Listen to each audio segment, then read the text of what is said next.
So let's get into this. I want to talk to you first about some of the goals that we're going to be covering today in regards to how do you actually get a job when you're in your 50s. So we're going to talk about being able to create what's called a T table. And I'm going to talk to you a little bit about how you match your skills with what the employer is actually looking for. I also want to talk to you about some of the advantages of networking. It's still true to this day that the quickest way to get a job is through networking. So it's who you know and who you bump into, who you talk to. I also want to talk to you about understanding why it's important to leave some of your experiences off and your qualifications that go beyond what the company is actually looking for. And then we want to talk about how to avoid some of the common pitfalls that you're at an interview and afterwards they say, I'm sorry, we are not going to hire you because you're overqualified. I'm going to get into kind of drill down on what does that actually mean. And then also I want to teach you how to successfully keep that momentum going. Know that looking for a job is a job. Also know that it can be difficult at times and it's hard to keep that momentum going and continue to look. But I do have some great news. So before we get started, I would like for you to put into the chat because I kind of want you to get a little more familiar with just using the chat, but just use one word. And my question is describe what job search has been for you so far. And just use one word. Please make sure that you stay appropriate and that you don't use words that you wouldn't use at a professional interview. So Art, if you wouldn't mind, I'd like to have you turn your camera on and tell me what some of the people are saying. So we got some scaries, challenging, Goldilocks. I'd like to. That's an interesting one. Goldilocks. Um, that's a new one for me. And me too. Fruitless, someone unfortunately is feeling. Challenging, interesting, disappointing. A couple of disappointings and some frustrations. Hey. I think what you're going to find is a lot of people are feeling the same way you are. Stressful, long game. Yes. So thank you for giving us some of your insight on where you're at right now, because it's also making that common between everybody that, you know, age has nothing to do with this. Looking for a job is a job and it can get very discouraging. What Harvard Business is saying right now, which I love this screen, they're saying that a lot of times people who are older, are, I'm going to call us seasoned, okay? Employers are actually looking for us because they recognize that one, we have great soft skills. So what are soft skills? They are flexible, getting along with others, coming to work happy. Also, we have knowledge and education and work experience, you know, some of that life experience. The only way that you're going to be able to get that is actually on the job. So a lot of the employers are starting to recognize that. How about loyalty, dedication, integrity? Goodness, I guess I never thought that some of those things would be such a wonderful advantage for the employer until I started to see some of the younger generation and what some of their work ethics are. And I don't mean that to be a negative towards them, but I want to point out that you realize how many younger generation workers right now struggle with not using their cell phone at work, not texting. And I'm not talking work text. I'm talking about, you know, texting their friend, hey, what are you doing after work while they're on the job, while they're actually getting paid. We don't necessarily do that in our age frame because that's not how we were taught to go to work, right? Experienced workers have an edge, and we also have what's called that emotional intelligence. So we can actually go on the job. We don't have to be babysat while we're doing the work. As long as we're given good direction and good instruction on what's expected, we can do the job, and we can do a very, very good job at the job. So let's first talk about a little bit about what has changed. So what has changed since you last looked for work? Um, what used to work may not work now. That's one of the first things that's changed. But another one that's changed is that it's important for you to match your skills to the skills that are listed on the job site, or excuse me, the job description. Said the wrong word, not job site. Match your skills to the skills that are listed on the job description. So I'm going to give you a real life example. In my previous job to this job, I was operations manager of a nonprofit. So I did a lot of interviewing. And I interviewed a person one time who was excellent at driving a forklift. I mean, he could do all kinds of stuff with a forklift, but we didn't own a forklift. So when he was interviewing and also on his resume, he's telling me how great he was at driving a forklift. Well, those skills were not what we were looking for, so I did not hire him based on that. Now, maybe he was sick of driving a forklift, never wanted to sit on one again. I didn't know that while I was interviewing him because he was not matching his skills to what we were looking for. Networking. Networking is just as important online nowadays as it is in person. So, first off, if you have social media, please make sure that it's appropriate. I have talked with employers who they're actually checking social media. That was part of the role that I used to have to do was check your Facebook. If you're standing around a bonfire with a joint hanging out of your mouth and drinking a can of beer, probably not going to hire you. Okay. Although I know marijuana is probably in the process of being legalized, that's not our discussion today. Our discussion is make sure that your Facebook is appropriate and that somebody would want to hire you determined on what you're presenting out there. Another really important part about networking is that when you're in person, be prepared to talk to everybody and say, you know what, I am looking for a job. Do you know of anybody that's hiring? Here's what I find when you are unemployed for a while, you tend to be really hard on yourself. So you say stuff to yourself like, nobody's ever going to hire me. I'm never going to end up getting a job. And pretty soon your shoulders are forward, your head are down, your body language is portraying exactly what you're telling yourself, when really none of that is true. If you want to work, we can help you find a job. If you want to work, provided that you can give a good resume based off of what the job description is asking for, you can interview well based off of how we teach you how to interview. So again, reach out to the career force. We do what's called mock interviewing. You're going to actually get that job, especially if you're listening to what the employer is looking for. Another part that's changed is the teleconferencing piece. So now you just participated in the chat. So that's part of teleconferencing is being able to interact virtually. You know, when the pandemic first hit, we were all put into a position that made us feel uncomfortable in regards to the fact that we had to learn to do a lot of things virtually. Well, in order to do that, you aren't probably going to be perfected at it until you start doing it. Then you have some bumps along the way and you acknowledge them and you just keep on trying and you get better at doing things virtually. For instance, these workshops, they all used to be in person. Well, again, we had to adjust, so we had to learn how to teleconference. Most employers understand that, and here's why. They have also had to adjust. So if employers are offering you a telework position, which means work from home, uh, they had to not only discover how to operate their computer to do telework, but they also had to be able to learn it and teach somebody else. So know that it's not expected that you know everything, but what is expected is that you're willing to learn. And lastly, that's the most important part that has changed is you. A lot of times, your expectations they may need to be adjusted, or they may need to be refocused, looked at a second time. You know, when I'm interviewing somebody, I can tell right away why they left their last job just by their attitude and what they're saying. A lot of people don't know that it's very important not to say something negative about your previous employer. But if you're saying something negative about your previous employer, that may be the reason that you're not getting the job. When in turn, it has nothing to do with your age, has nothing to do with your not being qualified for the position. It has everything to do with your attitude. So remember that attitude plays a big part in this. I absolutely love this next screen that I'm going to teach you.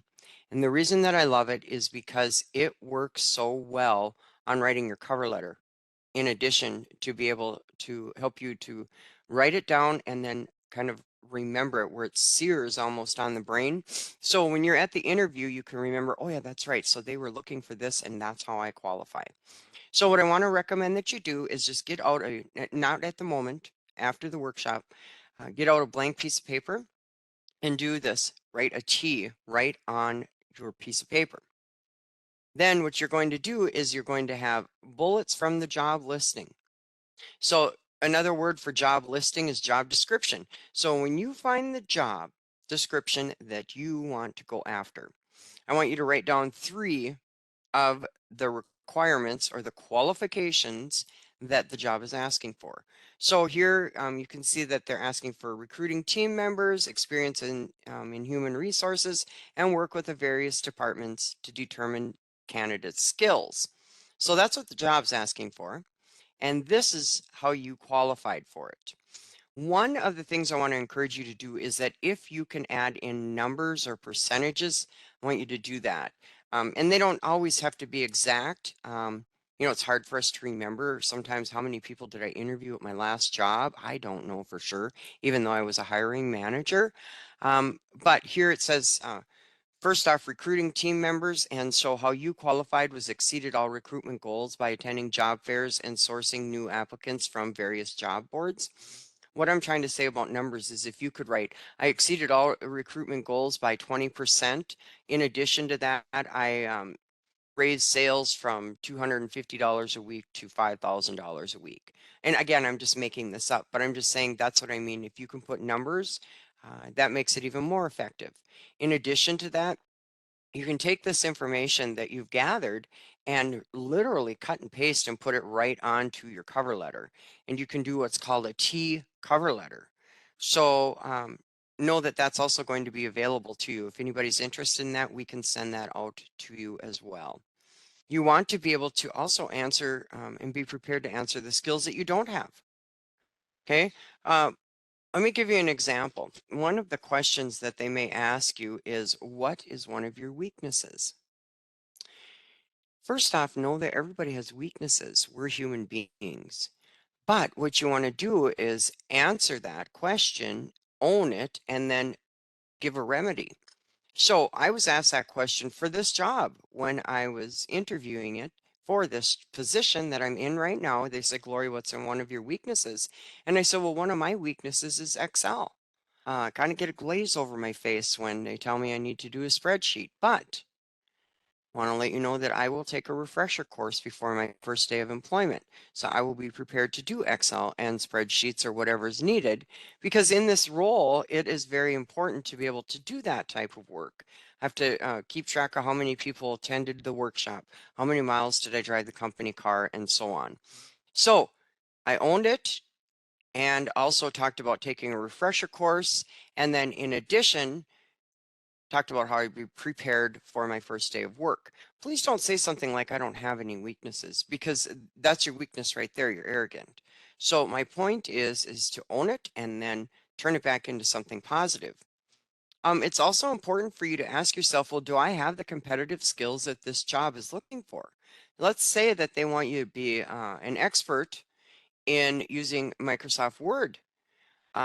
Go into GCF Learning. Art, I would like to have you put that into the chat. So GCF Learning is a website where they actually have, you can take different classes for free and they're refresher courses, and it will help you to be competitive. Also, I want you to ask yourself, do I want this job? A lot of times I would ask people when I'm interviewing, why do you want this job? And they would say stuff to me like, well, for the money. You don't bring up the money at the interview. We all work for money, right? But the deal is that you don't talk about money at the interview. When they say, why do you want this job? Say something like this. I know that you guys make a quality product and have an excellent team here. I want to be a member of that team. I want to be a part of what you do. If you can actually quote their mission statement, boy, that's very powerful. I did that one time, and the interviewer said to me, wow, I didn't even know that was our mission statement. So I'm just saying that do a little bit of research on the company and put yourself one step above all the other people that are interviewing.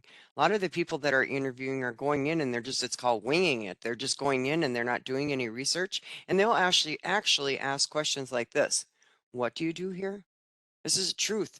I actually interviewed people who would say that to me, and I'd be just taken back, like, wow, you don't even, one, don't know what we do. Second off, you don't even know what type of job you're interviewing for right now. It's almost insulting. So again, you're going to be one step above everybody else that are interviewing. And find the jobs that no one's posted. I'm delighted that you are a member of MinnesotaWorks.net. I want to let you know that we verify every job's real, every employer is real on MinnesotaWorks.net. So, in addition to that, you have a potential right there by using our job bank to find jobs that other people haven't seen yet because we're free. So obviously we're free to you, but we're also free to the employer. So, we all know that things boil down to money, right? So if we're free to the employer, typically they will post the job with us first. And then if they can't get any applicants, they'll go to other job banks and pay to have their job description posted. So again, you have the potential to see those jobs. Now, when you're walking around and you're talking to people and you're telling everyone that you're bumping into, looking for a job, do you know of anybody that's hiring? You're creating relationships. So a lot of times people will think of you first before they actually post that job as well. I want you to think about the employer for a moment when they're actually posting those jobs out there. Takes a lot of time. They have to write the job description, and they have to decide which job boards they're going to put it on. Typically, they'll put it on Minnesota Works first. Sometimes you can walk into like Super One, Walmart, and you'll see job postings there as well. But again, that takes a lot of time. At the nonprofit that I worked at, I would have people who would volunteer. And I want to encourage you to do some volunteer work, not where you're working, doing 40 hours of volunteer work, but even 2, 3 hours during the week. It's a great way to get you out of the house and get you networking and meeting new people who may be hiring. But I'll tell you what, if you volunteered where I was the operations manager and I had a position open, and I knew that you got along well with everybody and that you were a person of your word and that you showed up and you did the best you could with the job and task at hand, I would come to you and say, "Are you looking for a job?" One, because I already know your character, but two, it's a lot easier for me. Then that way I don't have to post it and go through that whole process. So remember that that networking piece is going to really help you to get that job. Let's talk a little bit about teleconferencing. Again, I told you earlier that the good news is we're doing it right now. But here is some of the beautiful things that we can offer you through the career force. So let's say you've never done a virtual interview before. Set up an appointment with us one-on-one, and I will practice with you. So one of the things that I'm going to critique you on is your background.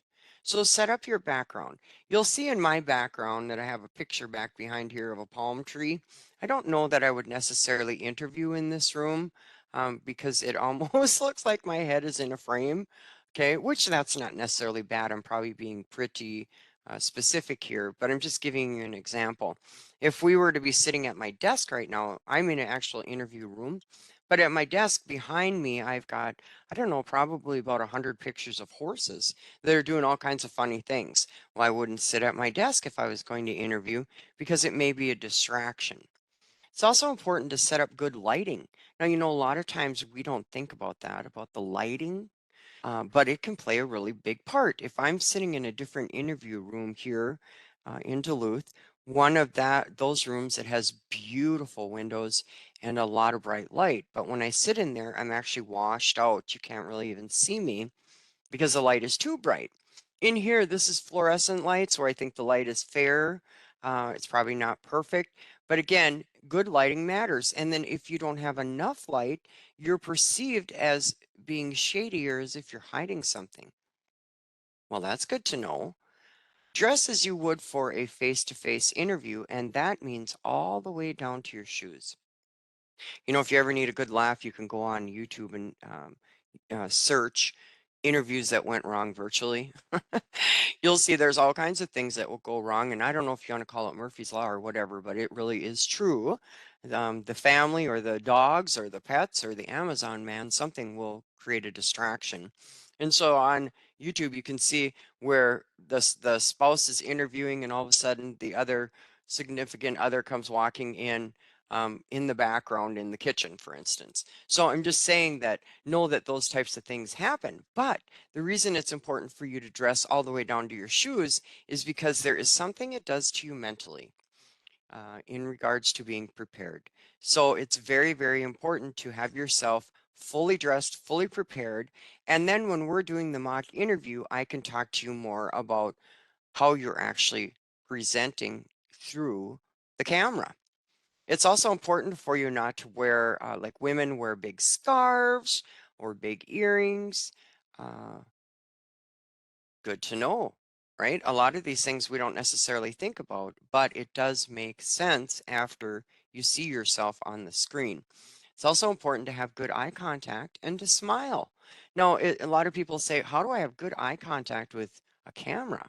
Well, first off, you need to know where your camera is located on your computer. Let's say that you don't have a computer. Please come to the Career Force. You can use our equipment along with the camera.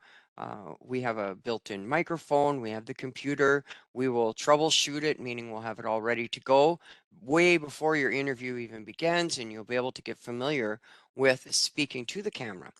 So on my computer right now, my camera is straight ahead, so you can tell that I'm looking at you. It gives a sense that I'm giving you good eye contact. Note that if I am doing this, it feels a lot different than if I'm looking at you. Also, smile. Do you know that if you were to do a phone interview, that people can hear you smile? And go ahead and test me on that. Call your best friend and say, can you tell if I'm smiling or not? So you want to make sure that you're presenting yourself friendly even though it is a teleconference interview. Make sure that your audio is good. There's nothing more frustrating than doing an interview and I can't hear you, can't hear your answers. So again, we can troubleshoot some of that way before you actually are set up for the interview. And this is so important. Please make sure you have a backup phone number handy. So one of the beautiful things about Art and I when we do these workshops is that we are able to contact each other in the event something goes wrong with the workshop itself. We've had that happen one time where everything just shut down. Well, we were able to talk to each other and get things back and rolling as quickly as possible. You also want to ask them when they're calling you for the interview, okay, so if in the event something goes wrong, what would be a good phone number for me to call to make sure that we can get things up and rolling again? Know that this happened. This is a real life story. I had a gentleman come in and he interviewed here at the Career Force using our equipment. And lo and behold, we lost internet just for a couple seconds, but it was enough to have his computer shut down. He came out and he was just panicked. He's like, Glory. So I went running over to him and I said, what can I help you with? He told me what happened. We got his computer back up and I stopped him for a second. I said, listen, this kind of stuff happens all the time. If that were to happen to you while you're interviewing, you need to realize that you're also being judged by how are you reacting under a stressful situation. So if you have to take a step back, take a deep breath, and then come back to the interview once you're up and rolling again, know that that happens. And it happens often in real life situations. So you may be being judged. How did you deal with that? Another great part to remember is that you have changed. So, how do you feel about looking for employment now? And do those feelings show? Know that it is enduring. Know that it is, I mean, I'll even use the word sickening looking for a job. Sometimes you're running into employers who you're like, man, I applied and you're still advertising. Why are you not interviewing me? I haven't heard anything from them. Know that that happens to all of us. I work with employers too, and I advocate for you. And one of the deficits we have going on around here, and maybe it's throughout the whole state, um, is that the employers don't get back to you after you've interviewed. So they don't say, thank you for coming in for the interview. We have hired someone else. We'll keep your application on file for a year. I mean, goodness, they could send you just a email that they're sending to everybody, right? Um, know that that happens, that a lot of times you may not hear. It's kind of unfortunate. I totally agree. But I've had people say, well, that was just a waste of my time. Absolutely not. Anytime you have the opportunity to interview, it is not a waste of your time. What it is actually good experience for you to when you do actually get that career that you're out to accomplish and gain. Next question is, you've gained skills since the last time you interviewed, but here's the question, do you know what they are? You know, They say in our industry that the average person, now this is not a person with a college degree, this is the average person, has 500 to 800 skills. 500 to 800 skills. If I were to catch you off guard and say to you, how many skills can you tell me right now that you would have? Do you know that the average person can name 5, maybe 10? Isn't that fascinating? Now, I know why this is. I believe it is because we don't talk that way. We don't say, I am all these great things. I am a woman of my word. I am punctual. I'm dependable. I practice integrity. We don't talk that way normally, but at the interview is when you have to. In addition to that, you have to know what your skills are. You want to convince me that you are the best person for the job, and it has nothing to do with your age. What makes you a better candidate today than you were the last time? Tell me why you are the best person for the job. What are your goals? Do you have goals? Well, you need to first set some of those goals and be aware of what they are, and then be able to talk comfortably about them at the interview. You know, one of the questions that is typically asked at an interview, and I know that we ask this every time, and these questions are called open-ended questions, meaning that they're not yes or no answers. Do you want a job? Yes. That's a closed-ended question. An open-ended question is, tell me about yourself. And then we're taught as interviewers to put zippers on our lips. Seriously, we're taught to not say anymore and let you go ahead and talk. I can't legally ask you how old you are, but you tell me. I can't legally ask you what your sexual preference is, but you tell me. I can't ask you what your religious preference is, but you tell me. And you say things, I can't ask you if you have children, but you tell me. So I say, tell me about yourself. And here's what you say. Well, I am 54 years old. I've been married for, 22 years. I was born and raised in Duluth, Minnesota, and I need a job. Oh, and by the way, I plan on retiring in a couple years. First off, what does that have to do with the job? Absolutely nothing. But in addition, what you're actually telling me is that you believe that you are going to be too old to work very long. So you just need something to fill in the gap until you can hit the road and get out. You know, one of the things that the pandemic has created is that there are a lot of people our age who we were stuck at home and were not to be out rubbing elbows with people because of COVID. And we all learned that, you know what, that's not quite what it's cracked out to be. In addition to that, many of us have been spoon fed that retirement is the ultimate goal. Wait until you retire. Your whole life's going to start when you retire. Well, I beg to differ that. When you are interviewing and they ask you, tell me about yourself, I want you to give yourself permission to say 3 skills and stay within the job on what the job's looking for. In addition to that, when they say to you, where do you see yourself in 3 to 5 years? Don't say retired, even if that is your plan. And here's why. You know, we're only guaranteed today, right now, right here.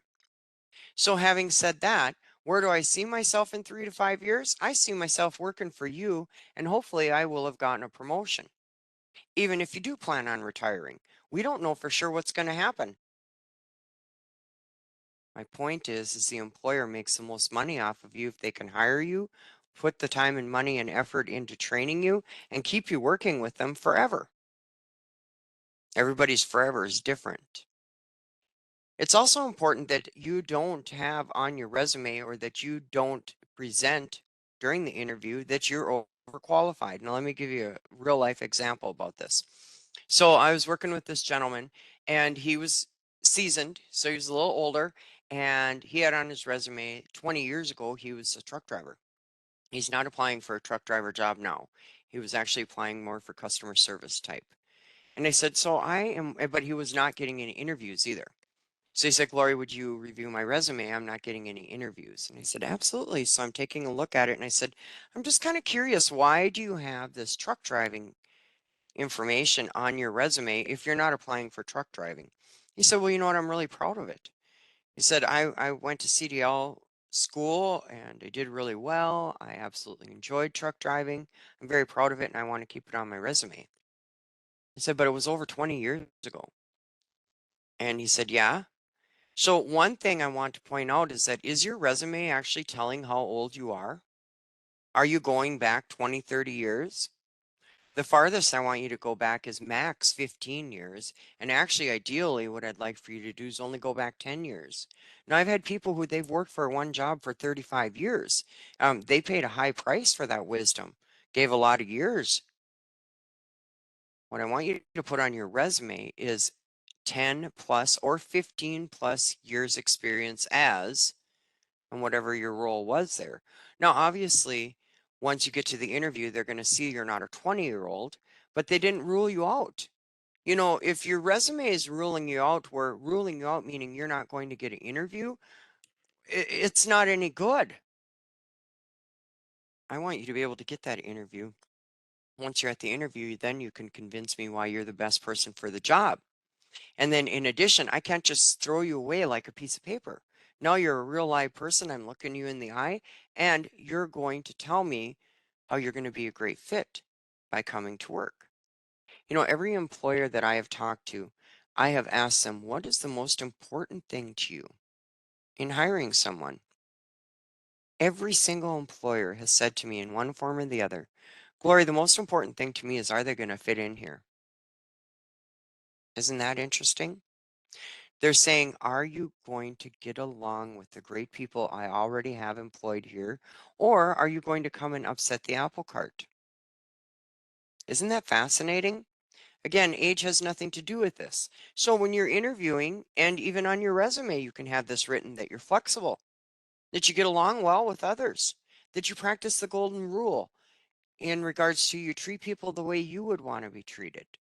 Please make sure that your narrative is not negative. Every employer, also, the second thing that they'll say is, most important thing to me, Glory, is that the employee that I hire gets along with the great employees I already have in place. But then second in, or tie, is our reputation. Now, let me challenge you on this. If you go into that new interview and you start cutting down your previous employer, and let's say that they were horrible to work for, and so everything that you're saying is true, but you're bringing that to the interview, you're saying negative stuff about your previous employer. Here's what the new employer, potential employer, is thinking. Goodness, what are you going to say about us if you don't work out here? And they are not going to hire you based on that. Your age, again, has nothing to do with it. If you have negative feelings about your previous employer, please reach out to us at the Career Force here. We're going to help you work through that, and we're going to give you different ways to say, why did you leave your last job, that are not going to put a negative scorn on the previous job, but instead it's going to help you to get hired. Another important piece is that, are you updating your skills? You know, I know that you're not sitting around just eating chocolates, watching TV all day long. You're doing things. You're just not recognizing them as skills. You know, even looking for a job, when you're actually reading some of these job descriptions, do you realize that that's research? You're researching on what your passions are. If you can transfer your skills into a new role, that's updating your skills. And again, reach out to us, because sometimes you are a lot more advanced than what you're giving yourself credit for.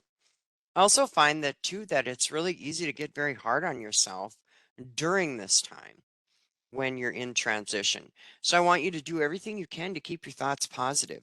You know, give yourself some credit. If you find 5 jobs that you want to apply for off of Minnesota Works, and you work on the resumes and you have us at the Career Force review them, and then you apply, good night. That's a lot of work. Probably take you a full week to be able to do that. After you've done that, so let's break this down. After you find your 5 jobs, set them aside and go for a walk. Go do something you enjoy, whether it be fishing, bike riding, whatever it is. Hang out with loved ones. Go do a bonfire. Give yourself a break and say, you know what? That was a good accomplishment for today. Tomorrow, I'm going to relook at those 5 jobs and see if I want to apply for any of them. Tonight, I'm just going to sleep on them, and I'm going to pat myself on the back and say, you're moving forward here. You're keeping that momentum going. That's what counts, is keeping the momentum going, where you're still applying and learning how to talk. How do you talk? When I'm talking to you, are you sitting there thinking, boy, I got to come up with a good answer? Or are you actually listening to what I'm saying?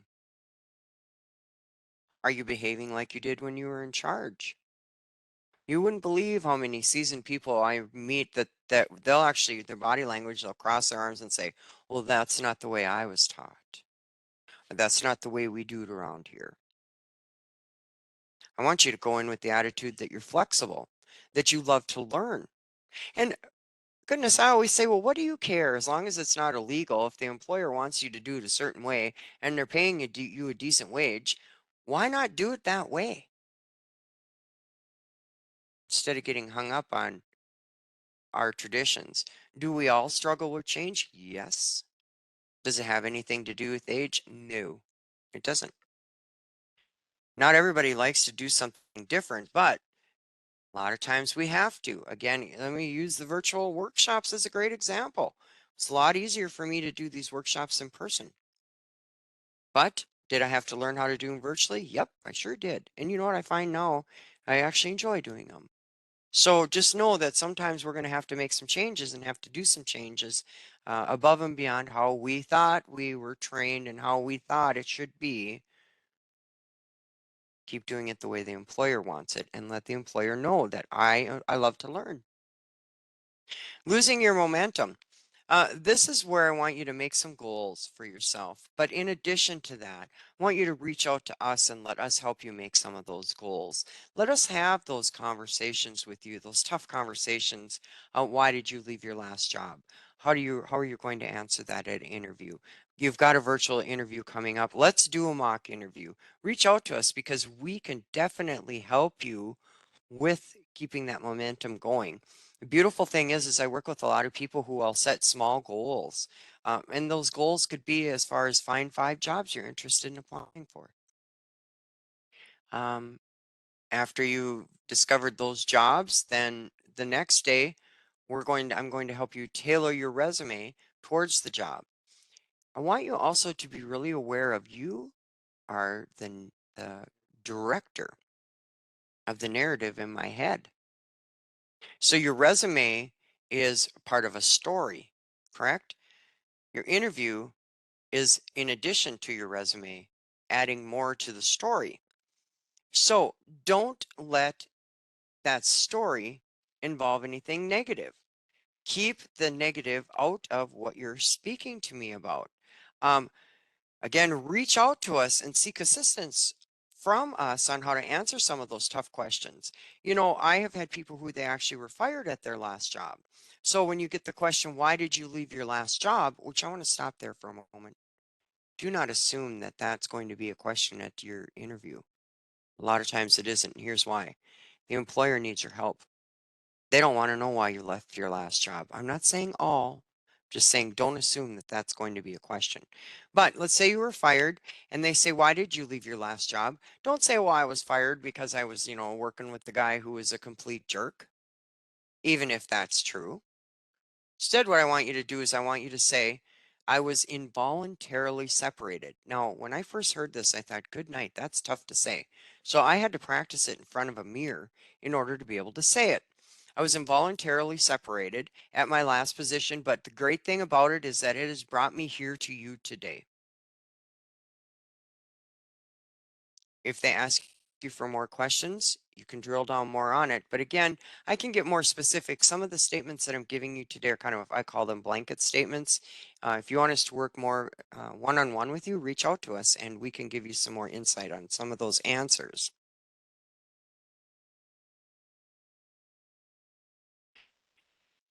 Another part that is really important is one, you're looking at the fact that you might not have updated any of your skills, which I highly doubt that.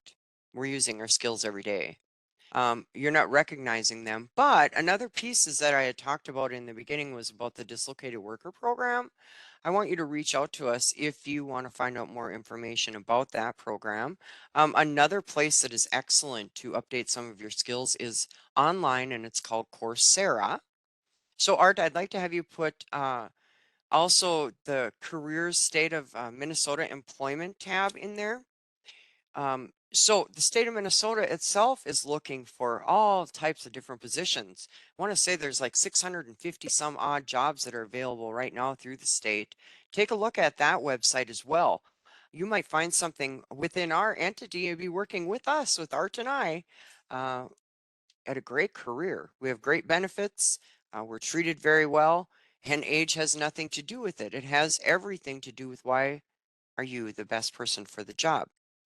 Coursera, I want you to be a little bit careful when you're using that. A lot of times they'll have this pop-up box that'll come up and say you need to pay, you need to pay, you need to pay.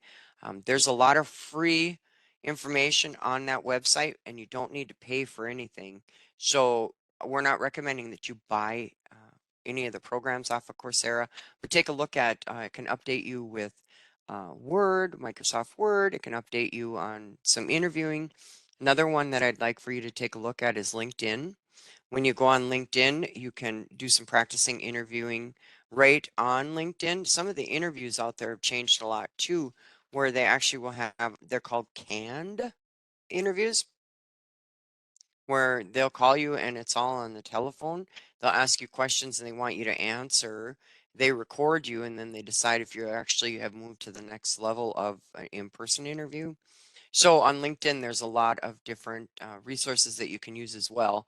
And if you want to find out more information on that, I want to encourage you to attend um, our social media workshop that will be coming up soon as well. I also want to just make you more aware of some of your comebacks. What are you actually telling yourself? Are you saying, well, back in my day, are you saying I'm getting older and older every day? Are you telling yourself uh, negative things that I can't do that anymore because of my age? Are you speaking those words to yourself? You know, one of my passions, my degree is in psychology, and so I actually love human behavior and I love how the brain works. And I've been doing some studying on what we tell ourselves. Does our body physically line up with that? So if you say that you're not feeling well, do you end up creating disease? And do you know that they're finding out through technology now that that is actually what's happening? So when you're telling yourself, I'm getting older and older every day, your cells start to line up and start to act that way. Isn't that fascinating? They're actually proving it through technology. So, what are you telling yourself? Because if you're saying that stuff to yourself, guaranteed you're going to say it at the interview. Guaranteed it probably even says something like that on your resume. And you're just oblivious to it because you're so used to speaking that way to yourself. So, here's what I say to myself: I'm getting younger and younger every day. No, does the clock agree with me? No. But it doesn't matter. What matters to me is that I can come and do a job and do it to the best of my ability. And then in addition, when I have that attitude, I end up loving my job. So do you see how all that goes hand in hand and how employers are looking for you? The wisdom that you have to today paid a very high price for. So tell the employer, I believe my wisdom will make you a lot of money. And in turn, I'll make some money too. Don't tell me why you're not the best person for the job. Tell me why you are the best person for the job. Art, I want to check in with you and just see if we've got any questions. So yes, I will. I'll attempt to do this. Been running into some of those technical issues that you had mentioned. So if I cut Yes. out, I apologize. Okay. A lot of discussion around the figures you gave for skills, and we get this a lot. People say, "Well, what do you mean 700, 800 skill? Who says that? And what does that mean? And should I, be trying to market 800 skills?" Um, that is just an idea, and I put it in the chat of your understanding of what you have to offer. You then Yes. choose what you market about that to employers. But when we ask that question in a live situation, when Gloria and I used to do this in live, we would have people take a piece of paper and they'd have a really hard time coming up with five. Mm-hmm. When anyone with a vast amount of work experience could market hundreds. Doesn't mean you have to market hundreds. It means you need to be aware of what you have to offer. So the example I gave is if you only know how to use Excel, but an employer is looking for someone to do data analytics within their program, that's a transferable skill. Hmm? It's something that you could learn quickly because you've done it under another platform. So the skill itself is marketable and it's not tied necessarily to a job title. Many people will say, hey, I'm an accountant. Well, an accountant has hundreds of skills potentially: accounts receivable, accounts payable, payroll, all sorts of different things. And those are asked for specifically. And if we limit ourselves to job positions as the definition of our title, our skills, we really limit what we can market. So it's not saying to an employer, you can tie your shoes, as someone said in the chat, a kind of humorous way. That's not what we're getting at. No. So I had some other questions about skills matching. I did put in the link to our great skills matching tool that we Yes. have on Career Force Assignment. I will include that in the follow-up. I do want to hear your thoughts on this. How much time and energy should you invest into proving an employer is discriminating based on age? Because we do get this question a lot. When someone feels they're being discriminated against because of their age, should you research or go down that path, or what are some other options possibly? So I guess what I believe in, Art, I'd love to hear what you have to say on this one too. So I wouldn't waste any of my time or energy if I feel that I'm being discriminated in any way, shape, or form, provided I'm not already working for that employer. I wouldn't waste my time and energy on trying to prove that they're discriminating against me because of age. I won't want to work for that type of employer. So I'm not going to do anything to prove right or wrong. I would move on. I am all about putting my energy into something that's productive. And so that's what I would do is go after a different job. Art, what do you Uh, say? well, I'm not saying it doesn't exist. Absolutely, It does, yes. discrimination does exist, and it's horrible. But one of the things that happens is we tend to think, we may think that we're not being hired because of our age, and perception creates reality. Yes. And that I've had many people come into interviews that basically said, well, you're not going to hire me. You're much younger than me. I've had people say that to me at the beginning of an interview, I have to. and that creates the outcome that they hoped wouldn't happen. I do want to tell you one thing. A local employer in my area, someone who's in their 20s who hires people, purposefully looks for older workers. And the reason is they stay longer, they're more reliable, they have a better work ethic than what they've experienced hiring younger workers. So don't assume just because the person across from you is younger than you that they're not going to benefit from what you have to offer and haven't experienced that. Maybe they haven't. Maybe they will be discriminatory. I get that. But when you go in thinking you have a fair opportunity, in some cases that sets the playing field, or sets the process going forward in a positive way. So I I see so that there were some other appreciate questions. I appreciate you saying that, Art, because I would like to just say one more thing. It's really important for you to stop and say, what am I telling myself about my age? Go ahead, Art. You can ask the next question. Oh, okay. And I'm sorry if there is an echo. Like I said, I'm Yes, having that's I can hear it. Okay. I'll put this one on, then I'll mute it, and you can talk Perfect. about it. So dates of employment, can you talk a little bit about the challenges of having to list dates of employment for an older worker that has more experience than the employer maybe needs, or are worried about that dating them on a resume? Excellent question. So first off, with dates of employment, one of the tricks of the trade that we're using now, which used to be different. So years ago, we used to do one resume and send that out to everybody. We're not doing that anymore. We're tailing our resumes.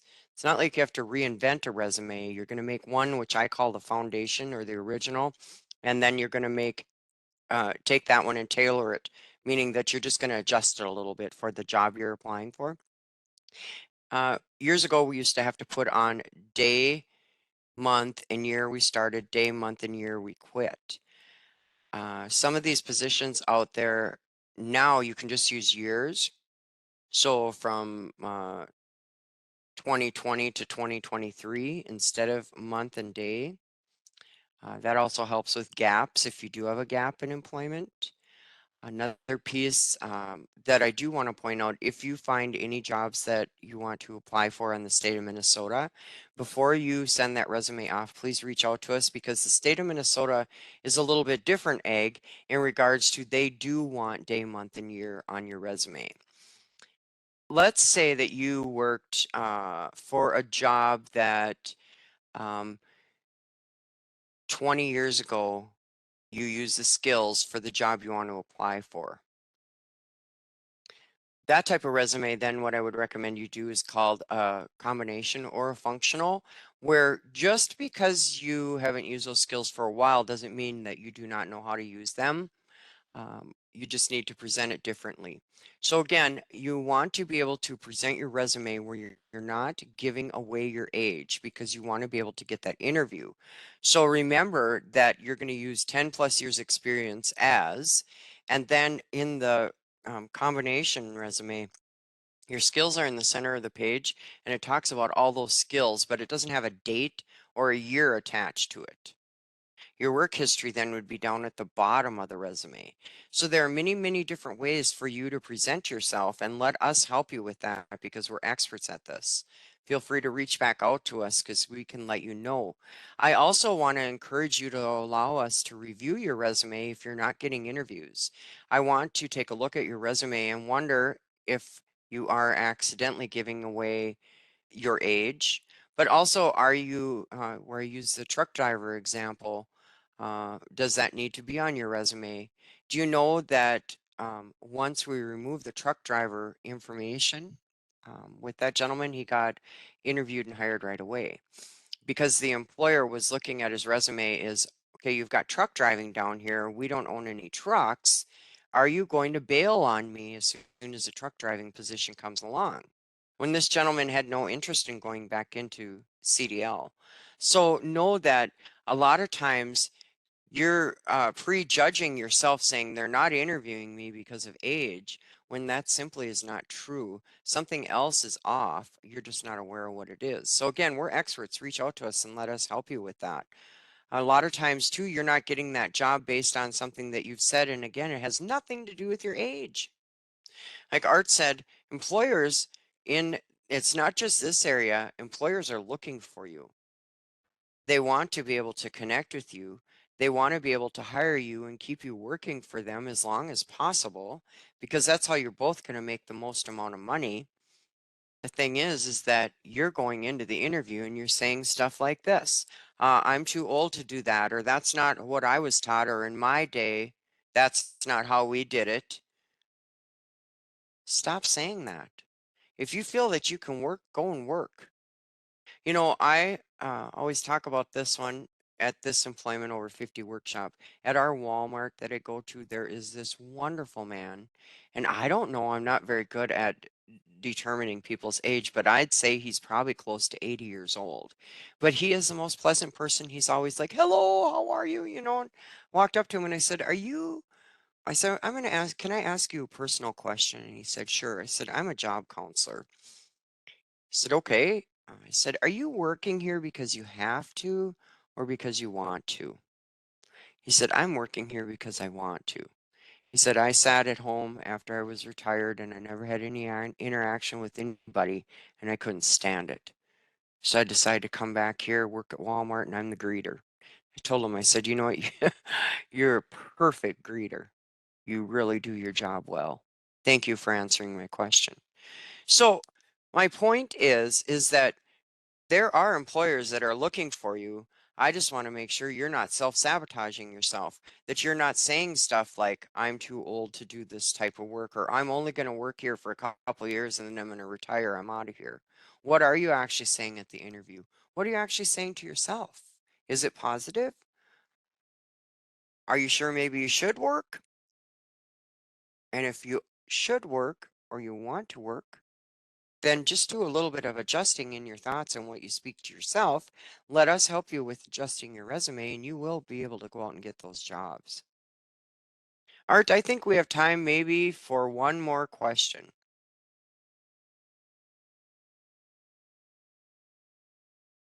Okay, I turned down the microphone, so hopefully, or the speaker, so hopefully that helps. Yes. So I did have a couple questions about just kind of asking for more information on, um, discrimination and how do you prove and someone's discriminated against you. I'm just going to put this for everyone in the chat box.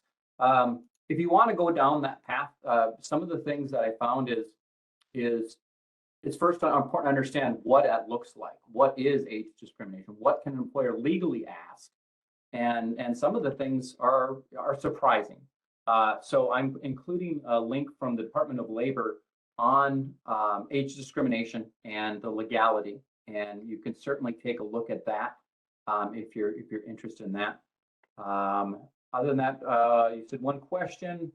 I think we're right at 11 o'clock now. Okay, So excellent. that, All right, well, yes, we'll take that a look at did the chat fill up. and see if there's anything left over. Yes, we will. So everyone, I am so delighted you were able to attend the workshop today. Know that if you want a job, you can get that job. And in addition to that, we will help you. So look for that follow-up email tomorrow. You'll get it by the end of the workday, which is like 4:30. Also, if you have questions, please reach out to us. We are here to help you get the job. We're here to help you get hired, and we're also here to discuss what do you say at the interview. So reach out to us. Let our expertise help you to get those jobs.